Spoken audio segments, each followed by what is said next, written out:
Supreme court ने अखिल भारतीय अखाड़ा परिषद के अध्यक्ष नरेंद्र गिरी को कथित तौर पर आत्महत्या के लिए उकसाने के आरोप में गिरफ्तार आनंद गिरी को जमानत देने से इनकार कर दिया।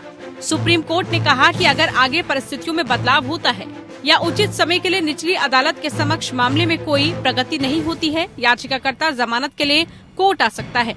Justice A.S. बोपन्ना और एहसानुद्दीन अमानतुल्लाह की खंडपीठ ने इलाहाबाद हाईकोर्ट के आदेश को बरकरार रखते हुए कहा कि इस स्तर पर आदेश में हस्तक्षेप करने का कोई कारण नहीं है। पीठ ने कहा, याचिकाकर्ता के वरिष्ठ वकील और प्रतिवादी के लिए अतिरिक्त सॉलिसिटर जनरल को भी सुना और हमने याचिका के कागजात और विवादित आदेश का भी अवलोकन किया है। कुछ समय तक उन्हें सुनने के बाद हमें इस स्तर पर आक्षेपित आदेश में हस्तक्षेप करने का कोई कारण नहीं दिखता है। सुप्रीम कोर्ट ने कहा कि उस समय वर्तमान कार्यवाही को कानून के अनुसार आवेदन पर विचार करने के लिए बाधा के रूप में नहीं माना जाएगा। आनंद गिरी ने इलाहाबाद हाईकोर्ट के 9 सितंबर 2022 के जमानत खारिज करने के फैसले के खिलाफ सुप्रीम कोर्ट में याचिका दाखिल की थी। आनंद गिरी की याचिका पर हाईकोर्ट ने ये कहते हुए जमानत देने से इनकार कर दिया था कि आवेदक के खिलाफ पर्याप्त सबूत है और इसलिए उन्हें जमानत नहीं दी जा सकती है।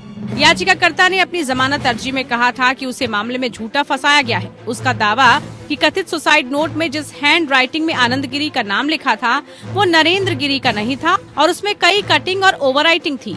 अखिल भारतीय अखाड़ा परिषद के राष्ट्रीय अध्यक्ष महंत नरेंद्र गिरी के शिष्य आनंद गिरी इलाहाबाद लेटे हुए हनुमान मंदिर के पुजारी आध्या प्रसाद तिवारी और उसके बेटे संदीप तिवारी के खिलाफ आत्महत्या के लिए उकसाने का मुकदमा दर्ज किया गया था।